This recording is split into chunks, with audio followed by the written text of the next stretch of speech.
Olá, sejam bem-vindos a mais uma Estalagem do Fim do Mundo, um refúgio para todas as histórias. Eu sou a Clarissa. E eu sou a Carol. E no episódio de hoje vamos conversar sobre o horror, como surgiu, suas subcategorias e dar indicações dentro do tema. Vem com a gente.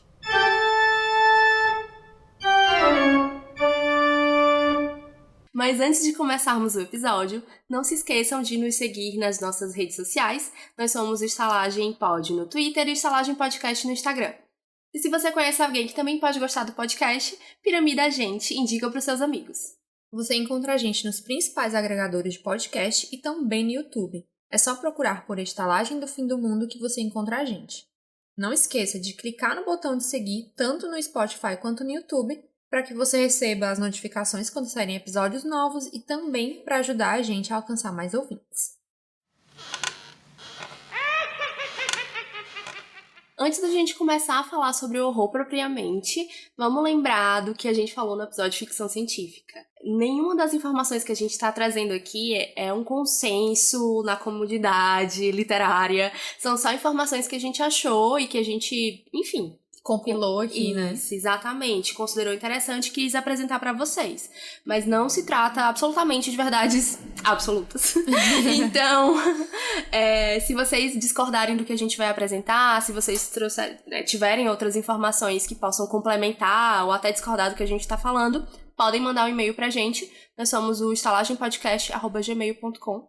Então, mandem mensagem pra gente. Mandem críticas, sugestões, elogios. E só mais uma informação. Esse é o primeiro episódio do Estalagem em que estamos gravando juntas. Aê! Agora vai entrar aquelas palminhas? Sim. Enfim, depois de um ano praticamente. Sim. Estamos nos encontrando fisicamente. Estou muito feliz. Finalmente estamos na mesma cidade. Por pouco tempo, né? Mas é um evento. Tem que ser comemorado.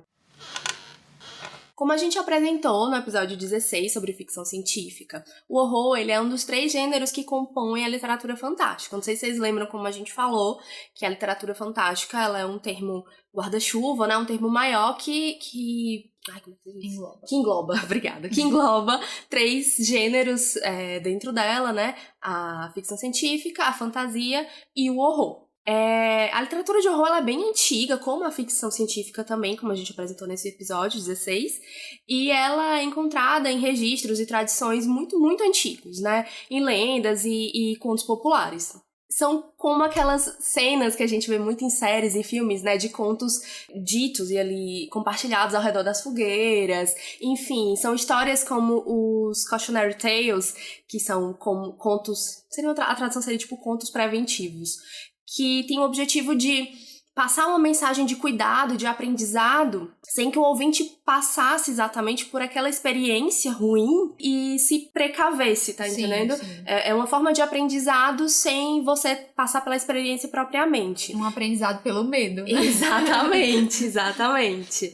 E aí um dos exemplos disso são os contos de fadas, né, as fábulas, que originalmente, né, pelo menos os contos de fadas, eles tinham um tom mais sombrio e finais mais tristes, mas que tinham essa intenção de te trazer um ensinamento para que você aprendesse algo com aquilo e não passasse por aquela experiência. Eu lembro muito daquela, acho que é uma fábula, né, do menino com os lobos, que o menino mentia muito, ficava dizendo que os lobos iam invadir a aldeia, e acaba que ele tava sempre mentindo, quando os lobos realmente vêm, ninguém acredita, todo mundo morre. É mais ou menos assim.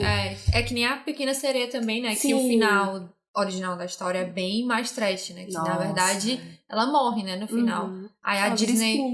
É muito triste. E assim, o que ela tinha que fazer pra não virar espuma era muito horrível. Era tipo furar o coração de uma pessoa e matar. Então, realmente, assim, a ideia era que a criança, né, sei lá, quem estivesse escutando, tirasse uma lição ali. Olha, coisas horríveis vão acontecer com você se você não tomar o cuidado, se você seguir nesse caminho, né? Exatamente. É uma forma curiosa de educação, mas um pouco traumática, vamos combinar. E aí, assim, a gente pensa que o medo ele é algo inerente ao ser humano, né? Até em termos evolutivos, ele tem uma função que é necessária para nos precaver, pra nos proteger de situações de perigo, né? O medo, ele acaba nos colocando num lugar de identificação ali, de situações que vão nos ameaçar de alguma forma, né? E assim a gente evita, sei lá, morrer e acabar com a espécie, basicamente. E, então ele tem uma função muito importante socialmente, né? E acaba que em histórias como essas, a gente vai ver ainda mais um pouquinho sobre o desenvolvimento dessa literatura, mas essas histórias acabam tendo uma função que eu acho muito legal, que é de nos colocar em contato com esses medos, né, com essas situações de horror, de terror e de, sei lá, assombro, mas sem que a gente de fato passe por aquilo, entendeu? Sim. Então é uma situação segura em que você tem aquela sensação de pico de adrenalina, mas que você não tem que necessariamente viver aquilo, né? É engraçado isso que tu falou, eu não tinha parado pra pensar que a gente, assim, eu digo a gente, mas eu sou muito medrosa, então as pessoas voluntariamente elas assistem filmes de terror e veem livros e histórias de terror e elas gostam desse sentimento de ficar apavorado, né? Sei lá, é acessar um sentimento primitivo da gente, né, de alguma forma. Com certeza. É muito... Eu gosto muito de filmes de terror, muito pela curiosidade da coisa sobrenatural, sabe? Tem alguma coisa ali que eu não compreendo e eu quero saber mais. Mas confesso que essa sensação do medo, da ansiedade, não é o que me atrai nesse tipo de história. É muito mais entender coisas que... Enfim, são extraordinárias, ficar sabe? Conversando e falando sobre temas que a gente não compreende e que a gente pode especular, né? Exatamente, tá bem nesse lugar pra mim. Eu sempre acabo um pouco impressionada depois, tendo um sonhozinho ruim, um pesadelo, na verdade, que é a parte ruim de consumir esse tipo de história, né? Enfim, continuando. Como eu falei antes do terror se estabelecer como esse clássico, né, tanto da literatura como do cinema, ele chegava à cultura por meio das crenças das pessoas, né? O mundo e a natureza, eles eram explicados através da religião e dos mitos, e esse teor tenebroso era usado como uma forma de doutrinação. Isto é, em muitas religiões, o medo, ele era utilizado como forma de controlar as pessoas, como forma de fazer com que elas se comportassem de uma determinada maneira que era favorável a quem estava ali no controle naquela comunidade, né? Sim. Então, por exemplo, na religião hebraico-cristã, o conceito de inferno como um lugar de punição, um lugar onde a sua alma vai ser torturada por toda a eternidade, foi utilizado como forma de fazer com que as pessoas se controlassem, não pecassem e seguissem todas as regras estabelecidas por aquele grupo religioso, né? Enquanto, por exemplo, na cultura nórdica, né, a ideia do pós-morte era completamente diferente. Então, um guerreiro que que matasse muito, que tivesse, enfim, grandes vitórias e morresse num combate, ele chegaria na outra vida sendo glorificado, tendo, sei lá, milhares de mulheres esperando, não sei se na cultura nórdica tinha mulheres esperando por ele, mas enfim, ele seria, como é que se diz? Trazer muito ouro, exatamente, né? Depois de levar os bens materiais dele, né? Isso. Como se, de certa forma, o pós-morte fosse uma versão 2.0 da vida, né? Isso, exatamente. E eu acho isso tão engraçado, porque as coisas que a gente faz aqui vão, de alguma forma, influenciar a vida que a gente vai ter depois, sim, né? E, enfim, eu acho isso muito curioso. Tem um egípcio, eu não sei se eu tô falando besteira, mas pelo que eu me lembro, que na religião, né, de como eram os faraós, eles faziam todas aquelas pirâmides com tesouros porque eles acreditavam, e aí eles também embalsamavam o corpo, porque eles acreditavam que ia haver um julgamento, né, que acho que é por Osíris, que é o deus lá do submundo, e que se eles fossem pessoas boas, eu acho que a alma deles voltava. Sim. E era por isso que tava tudo guardado, porque ele ia precisar do corpo, do ouro deles e de outras coisas, né, bens materiais. Eu lembrei agora de deuses, acho que em deuses americanos, que tem um deus egípcio, que quando você morre, a sua alma, ela vai ser pesada numa balança Sim. com uma pena do outro lado. Se a sua alma pesar mais do que a pena, isso é, se você tiver cometido muitos pecados, tiver feito coisas muito erradas que faz a sua alma pesar, você não vai pro que seria o paraíso, sabe? Sim. Lembrei disso agora. E é muito curioso, né? Como cada cultura, cada religião vai estabelecendo regras específicas e te punindo ou te beneficiando de acordo com o que a cultura considera certo, como é né? que o povo chama, né? Como é que... eu esqueci a palavra, assim, toda a sua mitologia, né? Eles vão estabelecendo uma mitologia. Exatamente. E assim, tecnicamente, como que as pessoas sabem disso, né? Né? É muito louco. Enfim. Mas ninguém duvida, né? Não duvido. E aí, continuando, como também aconteceu com a ficção científica a partir do século XVIII, com o surgimento do iluminismo, o pensamento racional ele ganhou força, né? E isso também veio influenciar a forma como as pessoas viam o medo e como essa cultura que a gente estava falando antes, né, de controle, ela acabou sendo modificada, né? O pensamento humano passou a ser muito mais racional e as pessoas começaram a buscar mais explicações racionais mesmo, né? e científicas, exatamente. Então, a partir daí, a literatura gótica surgiu, nos apresentando os primeiros elementos sobrenaturais nas histórias, né, como os fantasmas. Até então, esse conceito de sobrenatural, ele não existia, porque qualquer coisa que fugisse do que era comum, do que as pessoas conheciam, era acreditado à vontade divina. Então, tudo era explicado porque Deus quis, basicamente. Então, a partir desse momento em que passava-se a compreender o que era a natureza, o que era o normal e o comum, tudo que fugia a essa regra, tudo que não conseguia ser explicado, passou a ser considerado sobrenatural. E aí, a gente vem, então, com o primeiro livro, que é considerado o primeiro romance gótico, né, que é O Castelo de Otranto, do Horace Walpole, que foi escrito em 1764. Ele traz visões fantasmagóricas, fatos inexplicáveis, paixões, intrigas, enfim, tudo que a gente gosta. E, basicamente, o autor escreveu esse livro porque ele queria assustar quem estivesse lendo. Assim, que explicação melhor do que essa, não é mesmo? Foi um livro que veio influenciar grandes nomes da literatura do horror, como Edgar Allan Poe, Bram Stoker, enfim, foi realmente um marco para esse gênero. 52 anos depois, em 1816, uma moça de 18 anos começava a escrever uma obra-prima de terror. Frankenstein, de Mary Shelley, é considerada a primeira obra de ficção científica já feita. E é muito curioso isso, porque o monstro, né, Frankenstein, ele é muito lembrado dentro dos filmes de terror, horror, né? Isso. De horror. Então é engraçado que foi uma coisa que surgiu com a ficção científica, mas que juntou esses dois gêneros, né? O horror e a ficção científica. Isso completa também o que a gente falou no episódio passado, que essas categorias, né? Os gêneros, essas classificações, elas são uma forma da gente entender e organizar a literatura, né? Como o cinema também, enfim, a arte no geral, mas que você não consegue deixar uma obra quadradinha dentro de uma caixinha, né? Então dá pra ver elementos tanto da ficção científica como do horror no Frankenstein, como em outras obras. Tudo se entrelaça, né? Exatamente. Não é assim preto no branco. Isso. E uma curiosidade, foi informação que a gente achou depois do episódio passado, mas que vale a pena trazer pra vocês, é que a Mary Shelley, ela escreveu Frankenstein por conta de uma aposta com os autores John Polidori, Percy Shelley e o Lord Byron. Olha só. Sendo os dois últimos considerados alguns dos maiores poetas britânicos.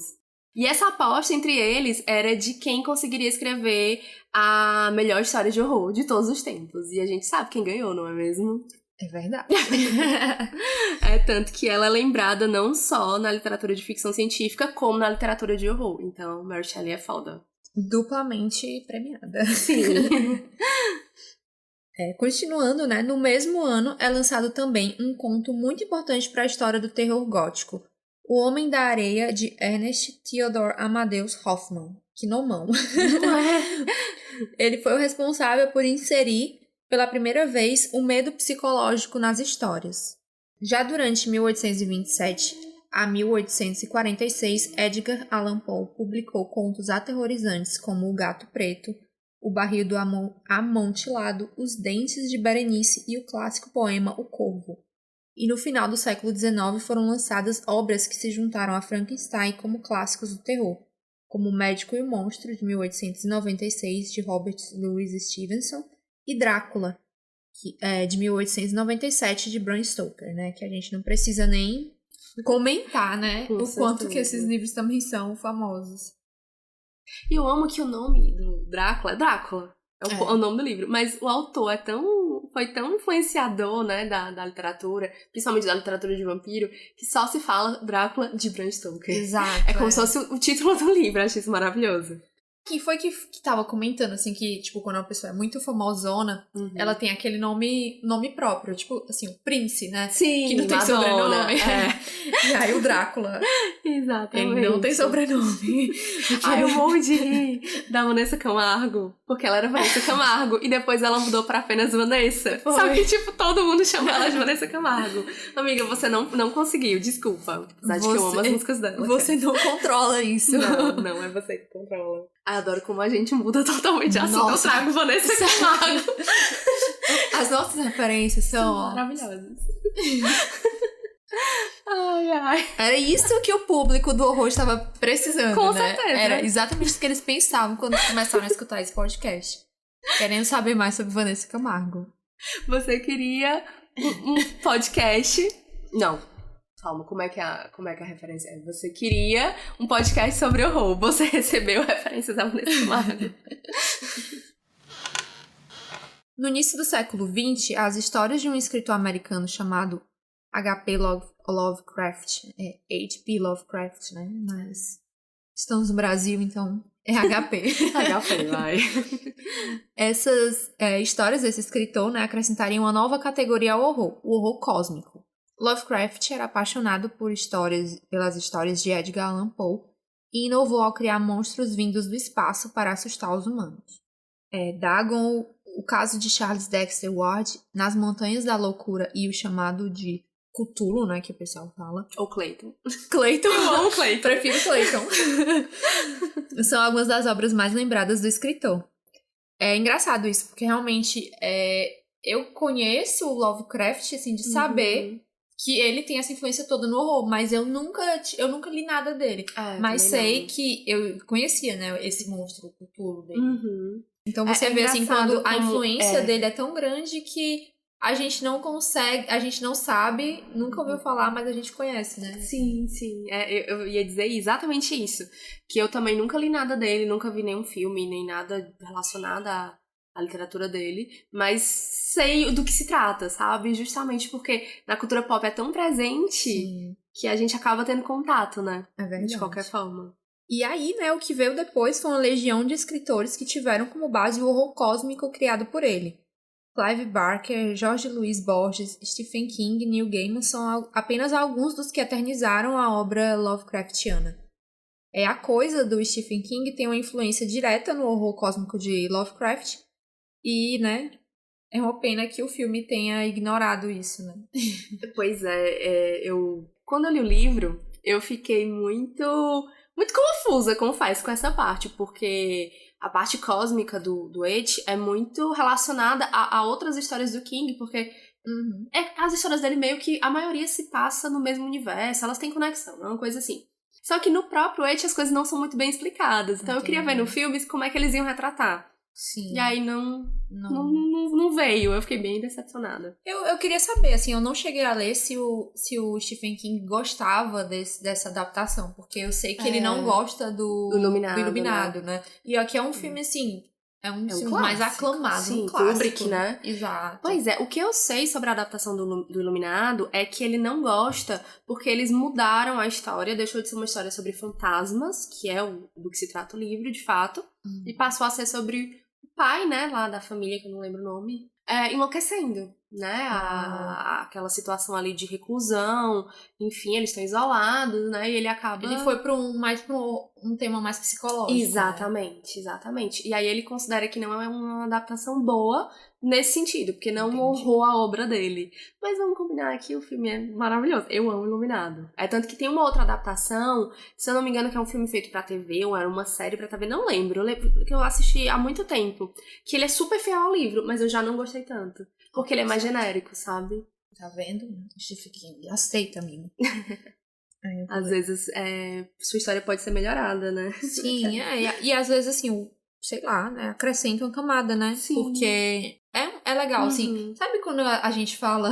Quando às vezes o pessoal fala assim, né? Tipo, Harry Potter pode ter sido tudo no surto do menino. Eu sinto que foi meio que isso que alguém pensou, né? E se tudo isso fosse um surto desse cara que tava enlouquecendo de estar sozinho, né? Apesar de que eu acho muito merda essa história de que Harry Potter tá... Não, eu odeio esse tipo de explicação. Na verdade, eu gosto... Quando é pra atender algo nesse sentido, na história, eu prefiro que o final fique meio aberto. Tipo assim, será que foi? Será que foi a imaginação dele? Ou será que aconteceu? Como no Labirinto do Fauno. Que fica meio em aberto ali o que tá acontecendo, né? Então, eu gosto de eu escolher o final que eu quero. Que funciona mais pra mim. É verdade. Em 1974, é lançado o livro Carrie, a Estranha. O livro que colocou o nome do Stephen King no mapa do gênero, né, que ele mais amava desde pequeno. King já fez histórias inspiradas em vários clássicos do terror, que vão desde os contos de Edgar Allan Poe e Lovecraft até O Monstro de Mary Shelley. Sua escrita se deve muito ao escritor Richard Matheson, o autor do clássico Eu Sou a Lenda. Esse livro introduziu pela primeira vez a morte da humanidade causada por uma doença que fazia os seres humanos virarem vampiros. Os zumbis da HQ The Walking Dead também foram inspirados nessa obra. Engraçado, né? Porque, pelo menos eu conheci essas outras antes de saber do Eu Sou a Lenda. Pois é. Eu conheci o filme primeiro, não sabia que tinha livro, vim saber do livro recentemente. E é engraçado, porque pra mim, Eu Sou a Lenda também tá ali entre o horror e a ficção científica. É mesmo, é verdade. Ele flerta com os dois gêneros, não é? Aí tá tudo conectado, né? E assim, complementando isso que tu falou do King, é muito legal como realmente, assim, ele homenageia muitos dos autores que o influenciaram nas suas obras, né? Ele tem um livro que é basicamente uma releitura do Frankenstein, tem uma releitura de Drácula, enfim, né? O New Age tem, e outros livros também que eu não vou lembrar agora, tem influências do horror cósmico, do Lovecraft, ele flerta com a ficção científica. Flerta não, ele tem um livro que é meio ficção científica, que é o... Ai, como é o nome? Não, aquele da touquinha de papel alumínio. Não sei qual é esse. O que eu tava pensando era no... Ai, não, mas ele não é ficção científica, eu tô louca. Ele é tipo um western, que é... Ah, não sei se ele tem ficção científica, na verdade. Que é o... Gente, me dá um segundo. Torre Negra. Série A Torre Negra. Eu acho que tem alguma coisa de ficção científica ali. É porque eu não li, eu só vi o filme, que é um lixo, não assistam. Mas eu me lembro desse filme, agora que tu falou, me lembro desse filme. A Olivia gosta bastante. E também quero falar uma curiosidade sobre Carrie a Estranha, né? Que esse livro que a gente acabou de dizer, né? Que foi super importante pro Stephen King se popularizar. E ele quase que desiste de lançar esse livro, porque ele mandou pra várias pessoas e ninguém tava aceitando. Ele meio que jogou ali no lixo, a esposa dele foi lá e falou, não, vai em frente que a história é boa. E olha só, que importante. Eu tenho uma história sobre Carrie a Estranha. Minha mãe tem horror a histórias de terror e horror. Ela não gosta, não lê, não assiste, enfim. Mas quando ela era jovem, ela assistiu Carrie, uma das primeiras versões. E ela ficou apavorada, tadinha. Principalmente porque a última cena, né, pra quem não sabe, spoiler, tem a mãozinha da Carrie saindo do túmulo. Meu Deus. E aí, quando eu era criança, ela me contou isso. Só que ela me contou querendo que eu não assistisse. Tipo assim, olhar aterrorizante, não assista. Só que eu era muito curiosa, então... Eu fiquei curiosa pra saber como é que era a história. Eu queria ver a mãozinha saindo. E aí lá se fui eu. Sei lá, com 10 anos de idade, indo atrás do filme pra assistir. E aí, como foi isso? Foi de boa. Sério? Sério, o Carrie não é tão assustador. Eu acho que, não sei, assim, é muito mais sobre as pessoas sendo cruéis do que a própria Carrie sendo, sabe, uma criatura, uma vilã, pessoa. Né? Ruim, tá entendendo? E os poderes sobrenaturais dela são de boa, assim, ela tem a telecinese, mas assim, a mãe dela, que não tem poderes, é super cruel, é uma mãe extremamente tóxica, né, os colegas dela fazem aquela crueldade toda, né, de fazer com que ela seja suja lá no baile de formatura, não, qual é o nome? Baile de formatura? É de formatura, né? Prom, é de formatura mesmo, né, enfim, que ela suja lá com sangue de porco, enfim. Essa cena idiota, assim, Não, lá vou eu falar besteira.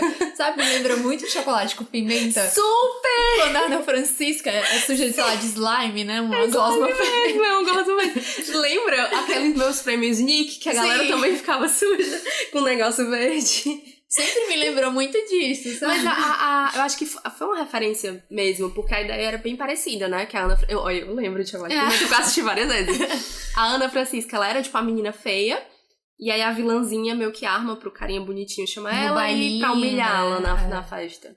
Só que a coitada da Ana Francisca não tinha poderes psíquicos, pois né? É, uma pena. Mas ela casou com um cara rico e voltou humilhando toda a cidade. É verdade. Maravilhosa. A gente fala de horror, fala de novela, fala de tudo aqui nesse podcast. Aqui tem cultura. Ai. Gente, é doida. Voltando para o tema.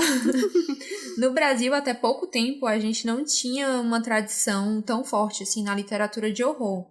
Mas isso vem mudando, e um dos nomes pioneiros nesse gênero são o André Bianco, que escreveu o Sete, e Rafael Montes, que é o Vilarejo.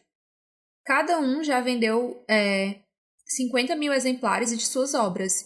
E hoje o gênero ainda continua atraindo muita gente por contar histórias impossíveis de acontecer e que vão continuar atraindo até o dia que a humanidade parar de sentir medo, que eu acho que é nunca, né? Nunca vai acontecer. E que triste se parar de acontecer, Sim, né? Eu acho que isso é um instinto que a gente tem, né? Sim. Eu queria também mencionar aqui um livro do Felipe Castilho, que é O Serpentário. Esse livro eu comecei a ler. Assim, eu parei por medo, mas eu pretendo voltar. Então, eu acho que isso é uma excelente propaganda, né? Sim. Porque se eu parei por medo é porque ele é realmente assustador.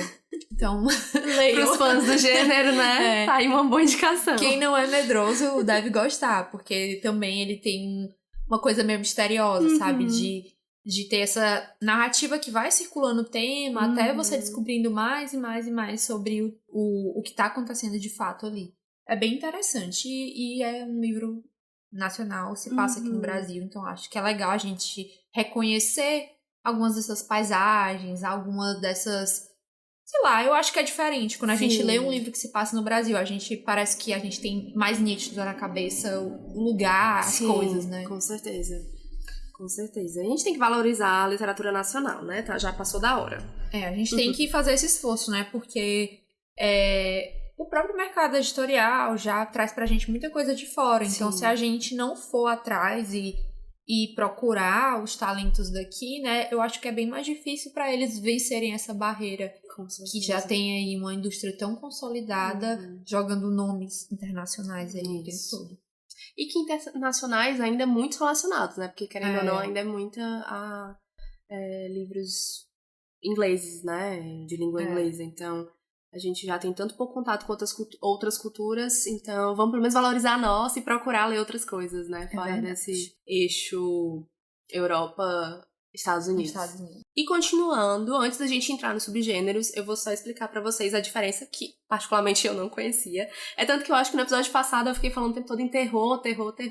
E, na verdade, o terror é uma coisa e o horror é outra, né? Eu descobri na pesquisa pra esse episódio. E qual é a diferença, não é? O terror, ele é o sentimento de medo e de expectativa que precede uma experiência ruim, né? A experiência de uma coisa assustadora, aterrorizante e tudo mais. Então, sabe aquele filme enquanto alguma coisa vai acontecer, sabe? O monstro tá ali no final do corredor e você tá sentindo que o personagem tá chegando perto e a música vai ficando mais tensa e a iluminação vai ficando mais escura e você vai sentindo aquele arrepio? Isso é o terror. Enquanto o horror é a sensação de repulsa, de medo mesmo, né? De algo assustador depois que essa experiência acontece. Isso é, depois que o monstro dá o susto, né? Que você chega do outro lado do corredor, o que você sente é horror. Então, a diferença é basicamente essa, né? O terror é a ansiedade pelo que está por vir e o horror é o medo depois que aquilo acontece. Acho que é uma forma fácil de entender a diferença entre os dois. Porque eu confesso, antes eu achava que tudo era terror. Chamava tudo de terror. Na verdade, eu achava que era uma coisa era igual a outra, assim, eram sinônimos. Sinônimos, né? Eu também, era tipo isso. E agora a gente vai falar dos subgêneros desse gênero literário. E trazendo também alguns exemplos de livros ou filmes que podem ser indicações para vocês, se não conhecerem ainda. Se vocês tiverem outras dicas, outros livros para falar a respeito desses subgêneros, mandem pra gente. O primeiro é o sobrenatural. São histórias onde criaturas sobrenaturais existem, podendo ser no nosso mundo ou no mundo inventado, no mundo fantástico, né? E aí, como livros, a gente trouxe o Drácula, de Bram Stoker, que, como a Carol falou antes, não precisa de apresentação.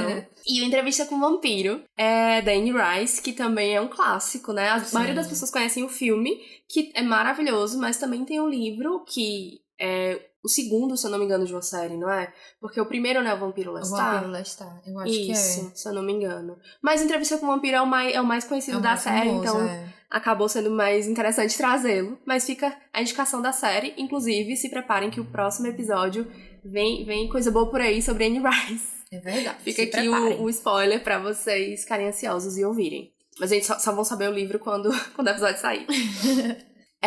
E como filme, trouxemos também o Drácula, que é, enfim, a adaptação do livro do Bram Stoker, e O Chamado, não sei se vocês lembram da Samara saindo do poço. E de série, a série Salem, que já não é tão conhecida, mas é uma série sobre bruxas muito legais. Muito legal. Eu adoro essa série. Na época ali de Salem, nos Estados Unidos, na época da caça às bruxas, enfim, é bem interessante. Próximo subgênero é assombrações, que é meio parecido com o sobrenatural, só que é mais focado em espíritos, demônios e fantasmas. E aí, de exemplos, a gente trouxe O Exorcista, do William Peter Blatty, e O Iluminado, do Stephen King. Também são livros que foram adaptados para o cinema, então fica a indicação tanto do livro como do filme, mas lembrando que O Iluminado, do Stephen King, como a gente falou antes, o livro ele tem uma pegada mais sobrenatural de fantasma, né? Mais assombração, na verdade, enquanto o filme foca mais num terror psicológico. E de filme, a série Invocação do Mal, que particularmente eu adoro. Tu já assistiu, Carol? Olha, houve um momento na minha vida que eu assistia todos os filmes de terror. Naquela época, assim, sabe, do Olhos Famintos. Sim. Era muito comum, tinha muito filme de terror sempre. E eu assistia todos, e eu assisti O Chamado, eu assisti O Grito, eu assisti todos esses. Mas teve um momento na minha vida que eu passei a ficar apavorada. Eu acho que o último filme de terror que eu assisti foi aquele da Chave Mestra? Isso, A Chave Mestra. A gente assistiu junto. E aí eu acho que foi, assim, uma coisa que me apavorou pro resto da vida. E eu simplesmente não consigo mais assistir filme de terror. Desculpa, amiga. A minha carreira terminou aí. Mas esse filme é muito bom, fica a indicação. É bom mesmo. É bom, mas não recomendo. É bom, mas não recomendo. É aquele negócio, né? Adorei, nunca mais me chama. Tipo isso. Enfim, continuando, além da série, né, Invocação do Mal, pelo menos os 2 primeiros filmes, tá? O terceiro eu ainda não assisti, não posso indicar. E O Sexto Sentido, que é muito bom. As pessoas falam mal do Shyamalan, mas eu gosto de alguns filmes dele. Alguns. É porque eu acho que o Shyamalan é um diretor que as pessoas falam muito bem de alguns filmes e muito mal de outros filmes, né? E aí acaba criando um hype, né? Mas é porque, vamos combinar, que a carreira dele é muito de altos e baixos. É tanto que eu amo Fragmentado, acho Fragmentado sensacional, mas o Vidro, que é a continuação, pra mim é um lixo. Eu achei o Vidro... Eu vi o Fragmentado. Tu gostou? Aos trancos e barrancos. Eu entendo por quê. O próximo são Crianças em Perigo, que envolve a abdução, perseguição de uma ou mais crianças. Isso é, crianças que estão em perigo, basicamente, né? E esse perigo ele pode ser de origem sobrenatural ou não. E aí, de exemplo, A Coisa novamente, né? O clube ali dos losers, como é o nome em português? Ficou? Clube dos Perdedores. Dos Perdedores. É porque eu acho que ficou Perdedores na primeira edição, que é uma antigaça, e nessa nova da capa branca, a editora traduziu de uma outra forma, mas eu não lembro qual é. Desculpa, se você lembra, comenta no... Manda pra gente por mensagem. Enfim, continuando, né? Que são... é um grupo de crianças, que um deles, o irmãozinho mais novo, é morto pela coisa. Eles acabam se unindo pra enfrentar essa criatura sobrenatural. E de filme, tem o filme Sobrenatural, que eu não assisti, confesso, mas tenho muita vontade, porque não tem nenhum serviço de streaming, mas eu quero muito ver.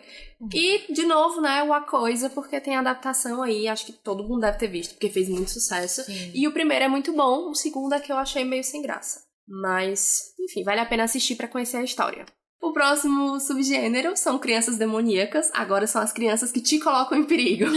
São histórias em que, obviamente, as crianças são assustadoras. Muitas vezes o anticristo, enfim, influenciadas pelo demônio, o próprio capeta. E aí, como livro, eu trouxe A Profecia, que também tem um filme. A maioria desses livros clássicos foram adaptados em algum momento, né? Que, infelizmente, eu não li nem assisti, mas eu quero muito ler. Inclusive, a edição da Pipoca Nanquim tá linda. Eu fiquei apaixonada, quero comprar. E de filme tem o Colheita Maldita, que é baseado em um livro do Stephen King. Não sei agora se é um livro ou um conto. Mas enfim, é uma história dele. E A Órfã, que é muito bom. Eu adoro a história da Órfã, gente. Eu acho um plot twist sensacional. Lá é um caso engraçado, é que, tipo, quando eu fazia faculdade, tinha muita... A gente passava muito tempo na faculdade. Ficava todo mundo dentro da sala fazendo projeto. E a gente fazendo projeto, a gente não precisa, assim, de tanta concentração, né? Mexendo no computador. Aí sempre tinha alguém contando histórias de terror dentro da sala, sabe? E eu me lembro que teve uma amiga da faculdade que tava lá todo mundo sentado e ela contou toda a história desse filme, A Órfã. E todo mundo ficou parado, trabalhando lá na faculdade e escutando ela. Então eu não vi esse filme, mas eu sei tudo. Foi a Rafa, da faculdade. Um beijo pra Rafa, que não está escutando. Mas podia, Rafa? Escuta a gente. Me dá essa moral. Uma pergunta. Tu sente alguma diferença entre assistir e ler? Tu acha que um é mais assustador que o outro? Ou as duas experiências são ruins? Como é que é pra ti? Eu sinto que, pra mim, não faz diferença o pavor que eu sinto. Eu tô lendo agora o livro que a gente vai comentar. Sim. E ele é tão eficiente quanto os filmes em me apavorar. Então, a minha cabeça, ela dá conta do recado e já cria as imagens e me apavora. É engraçado. Eu já vi algumas pessoas dizendo que tem mais medo de quando é filme ou série, né? Porque, enfim, tá ali vendo a coisa de forma muito real. E enquanto na leitura você consegue, tipo, controlar seus pensamentos, o que eu acho muito massa, porque eu não consigo controlar meus pensamentos, mas tudo bem. E outras pessoas dizendo o contrário, que quando tá imaginando, ela acaba, tipo, imaginando a coisa da pior forma possível e sempre é muito pior do que vendo, né? E eu fiquei pensando sobre como eu me sinto e tentando lembrar da história e depende muito, assim, de quão imersivo é, né? De quão aterrorizante é. Então... Por exemplo, um dos filmes que eu mais me assustei até hoje, e que não é de fato um filme... Quer dizer, ele é meio terror, esse pós-horror, sabe? Que é o Mãe. Não, Mãe. Midsommar é maravilhoso, eu amei Midsommar. Mas o Mãe... é porque tem uma exclamação. Ele me deixou extremamente desconfortável. Sabe, a experiência foi ruim, de eu querer me levantar, porque eu estava muito, muito nervosa com tudo que estava acontecendo, porque a pia não estava chumbada. Não sei se vocês vão pegar essa referência. Mas, enfim, e não é bem assim um terror de coisas assustadoras acontecendo, sabe? Mas o clima, a tensão, a coisa fugindo do controle daquele filme me deixou extremamente apavorada. Esse da Mãe é o com a Jennifer Lawrence? Isso, é esse mesmo. Eu comecei a ver. Comecei a ver esse filme. Mas não terminou porque ficou com medo ou por outro motivo? Não terminei porque fiquei com medo. Mas é porque eu tenho uma estratégia. Eu comecei a assistir à noite, percebi que foi uma péssima ideia. E não, qualquer dia assisto pela manhã, que talvez fique mais tranquilo. Eu entendo. Mais uma coisa que eu acho que o filme tem, que o livro dificilmente consegue fazer, é o jump scare, né? Sim, verdade. Porque também tem a questão da música, né? Então, no filme ele vai, aquela musiquinha bem... A gente principalmente pode essa música. Principalmente no cinema, porque a música do cinema ela te contorna. É o surround. Exatamente. Então dá aquela sensação de uma coisa meio claustrofóbica que vai te apertando ali. Sim. É muito.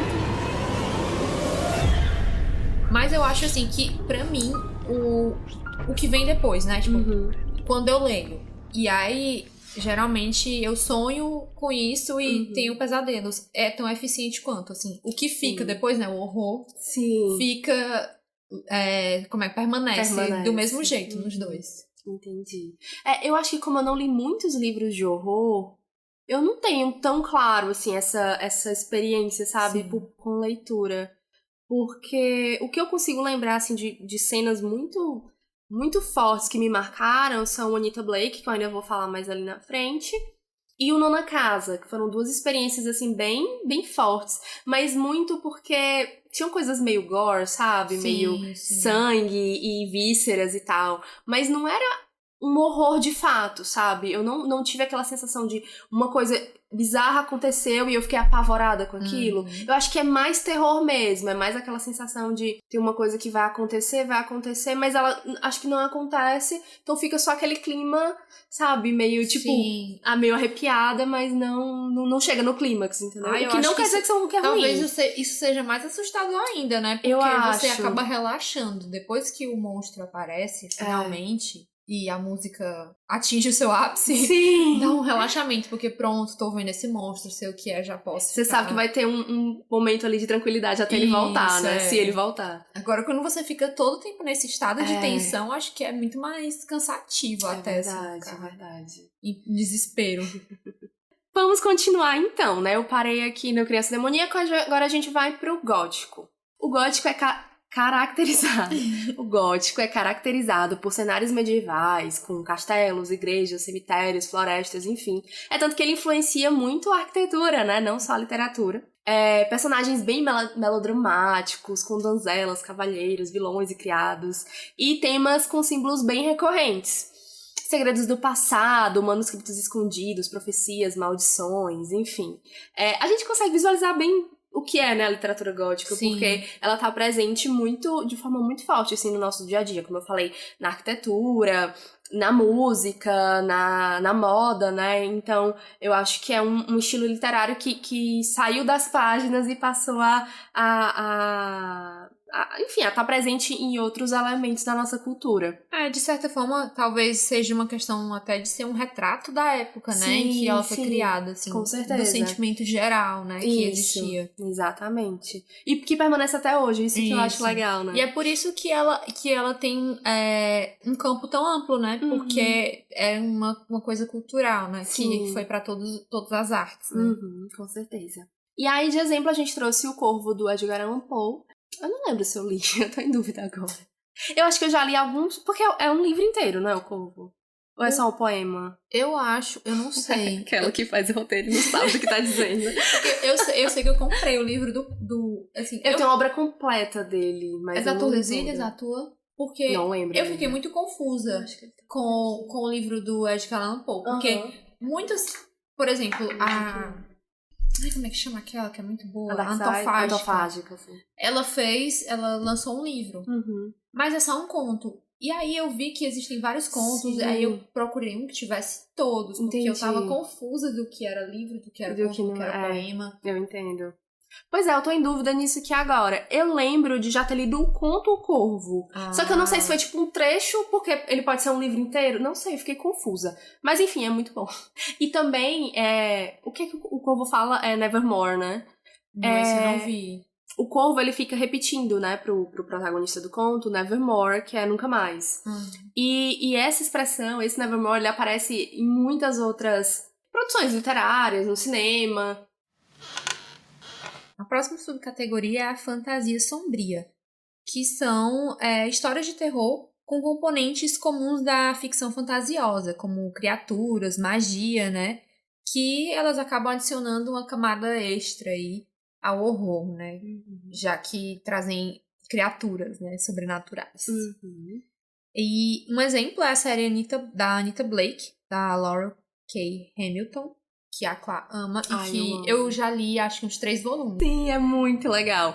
E ela é diferente da Sobrenatural, porque ela não é focada, tipo, no vampiro ou no lobisomem como criatura mágica, né? Criatura sobrenatural. Mas é mais um universo que tem esses elementos. A protagonista, por exemplo, ela tem uma característica, meio que um poder, né, de trazer os mortos de volta à vida. E eu acho que o que mais caracteriza como fantasia sombria é uma aura meio dark que tem na história, né? É a ambiência mesmo, os lugares, né, que ela frequenta. É bem legal, assim. Isso. Tem como é que se chama? É como se, assim, o universo, né? O universo que a autora criou é muito interessante. Sim. Independente da história da Anita, que é legal, mas o universo que ela criou é muito interessante. Muito legal, exatamente. O Nona Casa, da Leigh Bardugo, que é a mesma autora da série Sombra e Ossos, que é um livro adulto dela, diferente da Sombra e Ossos, que é uma série YA, se eu não me engano. Acho que é YA. Enfim, jovem adulto. O Nona Casa, ele é uma fantasia sombria também, né? Ele tem a característica principal, que é de se passar numa universidade, e tem umas características específicas de um outro gênero, que é o Dark Academy. Enfim, um gênero novo que tá super em moda agora, né? Que é uma história meio dark, que se passa especificamente dentro da universidade. Mas eu acho que, como ele é um gênero novo, aqui eu classificaria como fantasia sombria, né? Porque tem esse elemento mais dark, de uma história mais, sei lá, sanguinolenta, Sim. que tem enfim, e até mais adulta também, sabe? Com elementos mais sexuais. Ah, sim. Sabe? E eu acho que talvez o Mundo Sombrio de Sabrina também se encaixe, né, nessa categoria de fantasia sombria. Verdade. Melhor até do que o exemplo que eu dei aqui de filme, né? Acho que o Labirinto do Fauno não é um exemplo tão bom. Não sei porque que eu coloquei ele aqui. Eu acho que eu queria colocar ele em algum lugar e não achei onde. Enfiou ele aqui. Mas tu acha que ele não se encaixa, não? Eu não sei. Eu acho que sim, porque ele não é tão focado na criatura sobrenatural. Ele não é uma história sobrenatural de fato, né? E ele tem aquela brincadeira do elemento de isso é só a imaginação da menina ou isso tá acontecendo de fato. Né? E ele é bem dark. Eu lembro de ficar bem mal depois de assistir o Labirinto do Fauno. Eu não li o livro, mas o filme eu gosto bastante. Enfim, vamos deixar ele por aqui, então. E assim, lembrando que o Mundo Sombrio de Sabrina também tem HQ, né? Sim! Então, pra quem quiser acompanhar não só a série, né, que eu tive alguns problemas com a série. Eu também. Não foi... Eu comecei muito empolgada, mas logo na primeira eu já me decepcionei um pouco. Mas eu acho tão legal, assim, o universo que eles criaram ali, que eu tenho vontade de... Né? Isso, que eu tenho vontade de ler HQ em algum momento. Inclusive, é todo um universo de HQs, né, que tá sendo adaptado agora. Teve o Mundo Sombrio de Sabrina, tem o Riverdale, e teve até uma série que foi cancelada da HBO, na verdade é da CW, que é a Kate Keane, uma coisa assim. Que é tipo uma das meninas daquele universo que ela é mais focada em moda, e ela estuda moda, alguma coisa assim. Mas Riverdale, que teoricamente é uma cidade que é ao lado ali da cidade que a Sabrina mora, né? Que teoricamente seria um universo sem criaturas sobrenaturais, ele tem essa aura meio sombria. Eu lembro que eu assisti a primeira temporada de Riverdale, eu não li os quadrinhos, né? Mas a série, ela tem um ar meio obscuro, porque ela começa com assassinato. E eu posso estar equivocada, mas eu acho que nas temporadas seguintes começa a ter algumas coisas sobrenaturais. Não tenho certeza. Eu ouvi, inclusive, a notícia de que aquela atriz, né, que fez a Sabrina, ia fazer uma participação em Riverdale. Mas é justamente por isso, porque talvez é tudo dentro do mesmo universo, misturar, né? Vão fazer um crossover. Eu acho isso legal. Pena que Sabrina é tão... Não, eu falando isso, assisti Riverdale, né? Não que eu tenha achado incrível. Mas é porque Sabrina tava com tanta expectativa que foi um pouco frustrante. Foi, é verdade.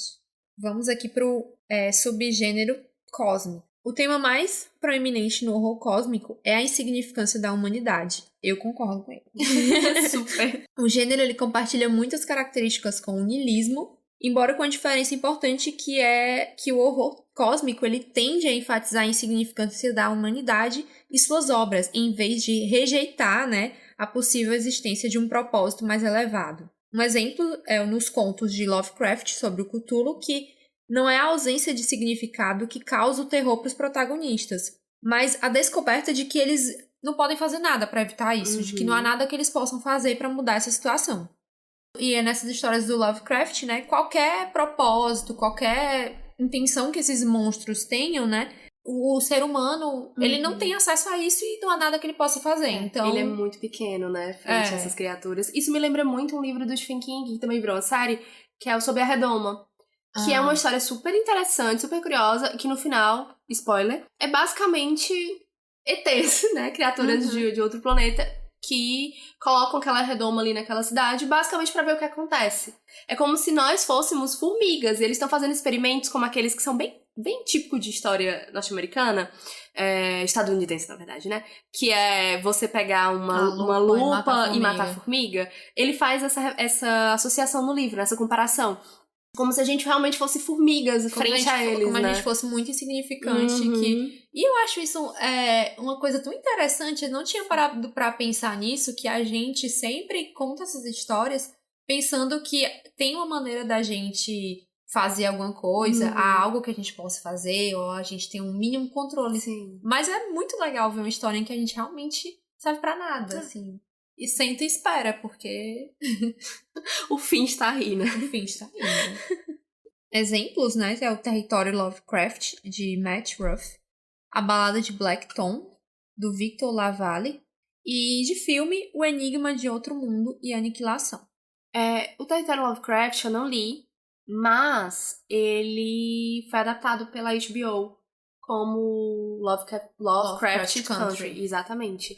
Que é uma adaptação muito interessante, porque a gente sabe que o Lovecraft tem as suas questões de racismo, e aí eu não sei se o livro foca nisso, mas a série tem protagonistas negros, né, e focam muito nessa comparação entre seria esse terror cósmico tão mais assustador do que o racismo, sabe? Do que o ser humano pode fazer com um semelhante. Eu acho a forma de trabalhar essas questões muito legais na série, apesar de que eu não gosto tanto do final. E aí a gente acabou não colocando aqui, mas existe um novo gênero aí, um subgênero, na verdade, no horror, que são essas histórias sobre a perspectiva de personagens negros, né? Sim. A gente tem o Them, que é uma série da Amazon Prime, Korra, tem o Korra, né?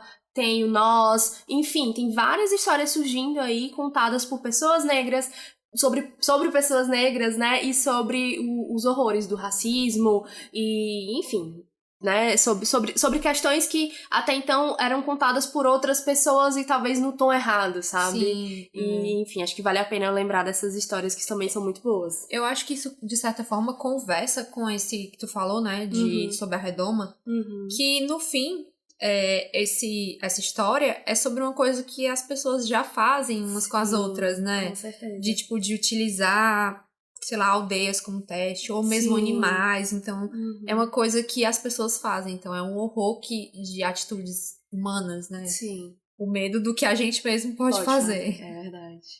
Projetando, sei lá, num monstro os comportamentos que o ser humano já tem, né? Às vezes contra o próprio ser humano, às vezes contra os bichos, né? A natureza. O pós-horror, eu acho que ele tem muito disso, de tipo, vampiros são assustadores, monstros, lobisomens, espíritos, mas o ser humano é mais, sabe? É verdade. Vamos agora pro subgênero zumbis.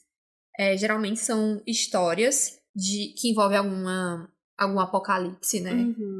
E basicamente, geralmente tem um vírus mortal, alguma doença que desencadeia essa morte e ao mesmo tempo volta da morte das pessoas, né? Tem zumbi que é mais devagar, né? Que é o zumbi clássico. Tem o zumbi que grita, tem o zumbi que corre.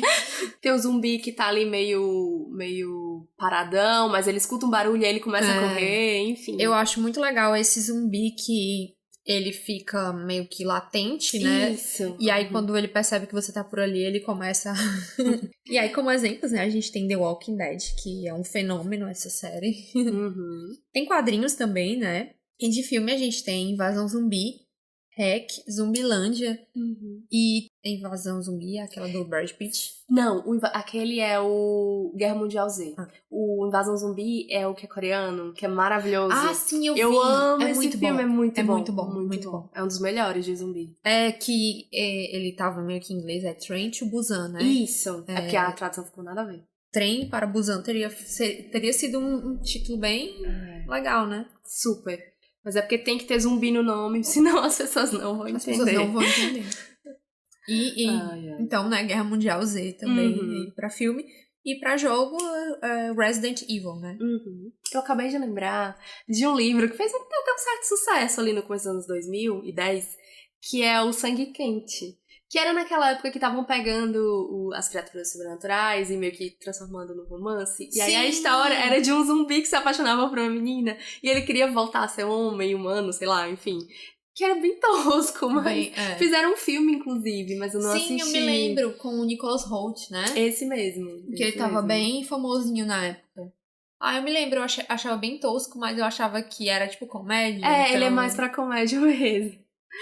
Eu acho legal o gênero zumbi por isso, porque tem muitas possibilidades dentro Você lembra também do surto coletivo, que era tipo, sei lá, Orgulho e Preconceito e Zumbis? Sim. sei lá, Eram recontos dos marinhos. Gente, por quê? Sério, por quê? Por quê, editoras? Me respondam. Por quê? Eu não sei Não, de e onde depois isso veio, pra onde foi. Porque fez um certo sucesso na gringa, e aí fizeram com clássicos nacionais. Teve... eu não vou lembrar agora de nenhum. Sei lá, Senhora e... Tipo e isso. monstros. Deixa eu procurar aqui. Recontos de clássicos com monstros. Tá aqui, dela. achei! Machado de Assis, Caçador de Monstros. Desculpa. Não. Por quê? Eu precisava achar. Acho que o Machado de Assis tá se estribuchando lá no todo. Pois é. Acho que não tem mais nenhum, não. Mas pronto, pelo menos eu tenho um exemplo dessa heresia com a literatura nacional. Não, sério, isso foi um surto coletivo. Esses Total. livros chegaram e foram embora do mesmo jeito que... Na mesma rapidez que chegaram. Sim. Enfim, também queria falar só que vai ter um remake, né, do... Não sei se é um remake ou se é um novo filme do Resident Evil, que vai ser baseado nos 2 primeiros jogos da franquia. Que eu acho que também foram remasterizados, né? O primeiro jogo foi remasterizado. Acho que já tá vendendo, né?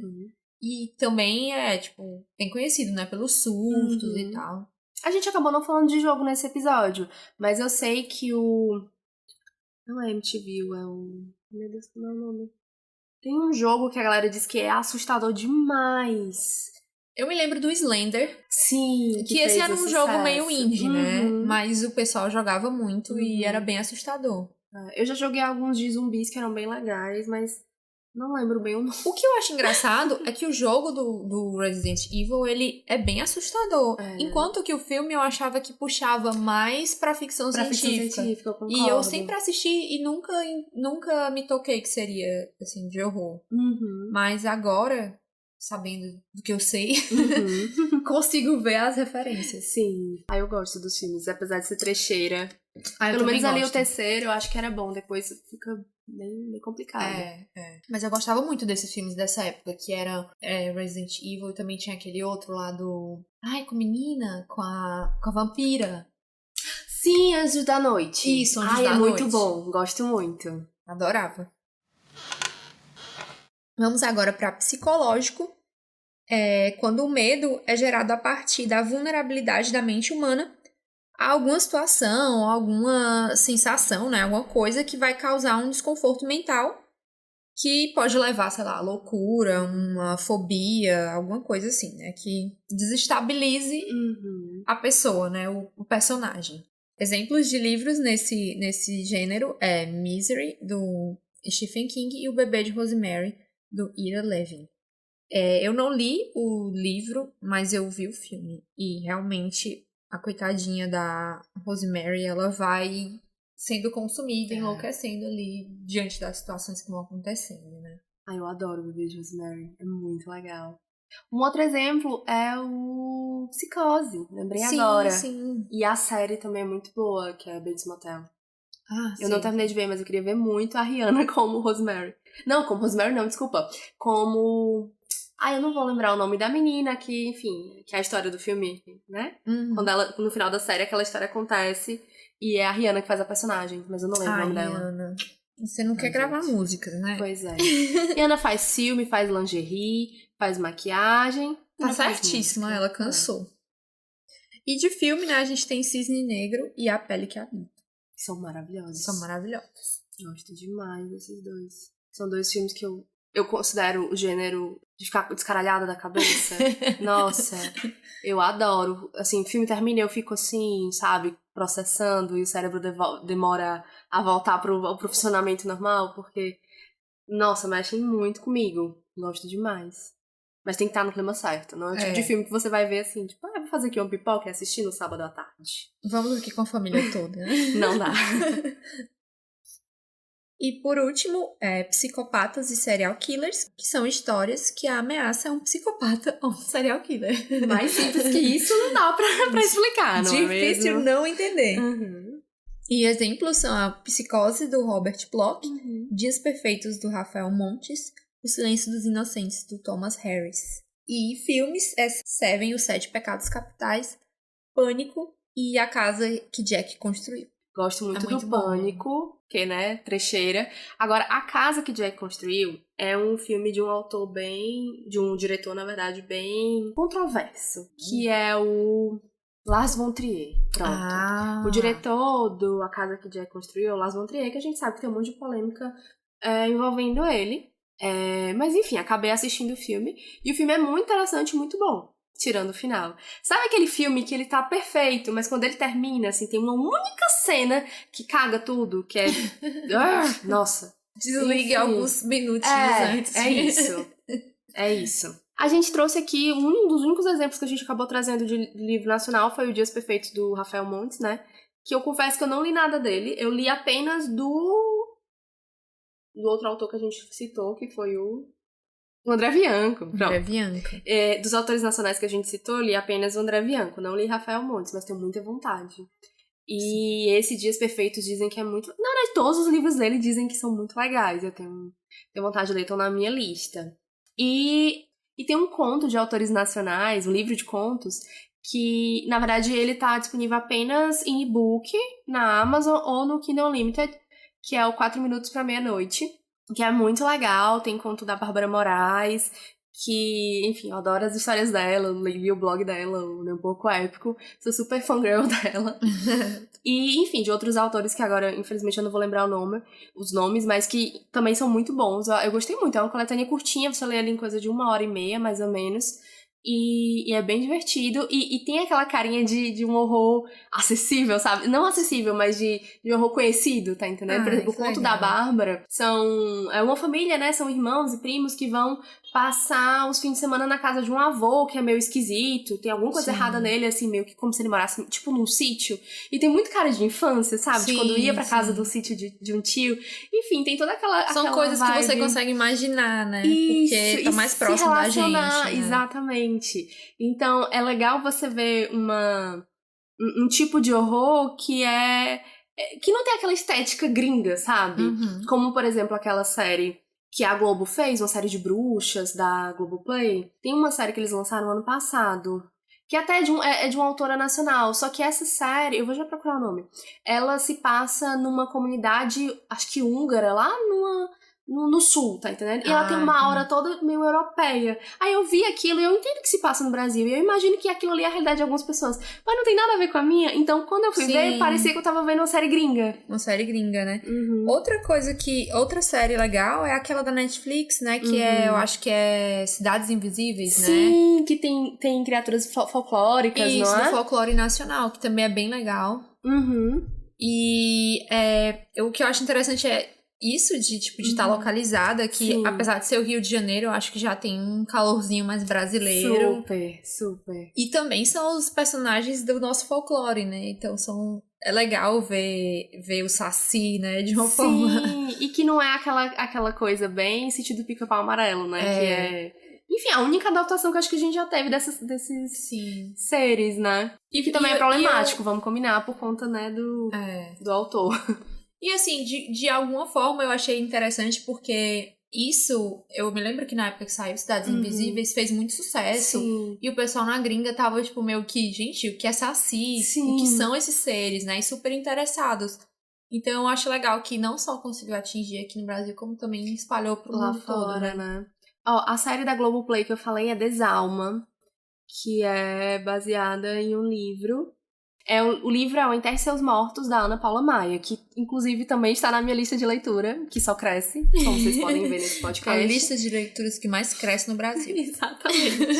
Exatamente. Mas é porque é muito livro bom, gente, não tem como. Por último, eu vou deixar uma dica aqui para as pessoas que são como eu, medrosas. Esse tema do mês que a gente meio que aproveitou que era outubro, né, pra falar de terror. Mas assim, é um desafio pra mim, porque eu sou muito medrosa. Então, eu tô lendo coisas de terror, me apavorando, tendo pesadelos. E aí, eu resolvi comprar um HQ pra fazer essa travessia, né? Entre a literatura fantástica para o horror. Eu queria indicar, então, o Beasts of Burden, Rituais Animais, que é uma HQ escrita pelo Ivan Dorkin e com ilustrações da Jill Thompson. Eu não sei exatamente como que é feito esse roteiro, se eles colaboram, mas eu sei que ela é a que desenha, né? Inclusive a pessoa que me indicou, né, falou muito bem dos desenhos e aí eu fui atrás. Que é uma história em que tem uma cidade que ela é assombrada por criaturas sobrenaturais e um grupo de cachorrinhos e um gatinho é quem expulsa esses monstros, né? Como se os seres humanos nem soubessem o que tá acontecendo e eles estão cuidando de tudo ali, escondidinhos, né? Sem ninguém saber. Então eu achei que tem um elemento da fofura, Sim. que são os bichinhos, e o elemento do terror. Então, pra quem também é medroso, que nem eu, esse pode ser um livro interessante pra você iniciar, né? Um livro não, é um HQ. É HQ muito linda, as ilustrações lindas, uma coisa meio aquarelada. Então, acho que fica a dica pra quem é medroso e quer começar assim, com calma. E como ele é meio episódico, né? São 3, histórias curtinhas. Você lê uma e vai tomar uma água, vê uma coisa mais leve, depois volta. Isso se você ficar com muito medo.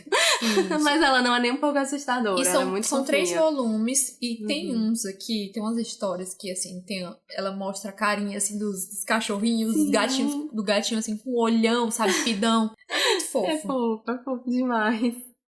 Eu gosto muito, eu li essa HQ, é muito fofinha. Inclusive, tenho que ler os outros volumes, só li o primeiro. E é isso, né? Acho que a gente temos um episódio.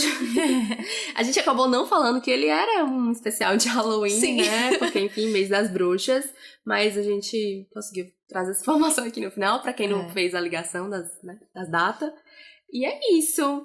Acho que... Mandem mensagens pra gente no estalagempodcast@gmail.com falando o que vocês acharam.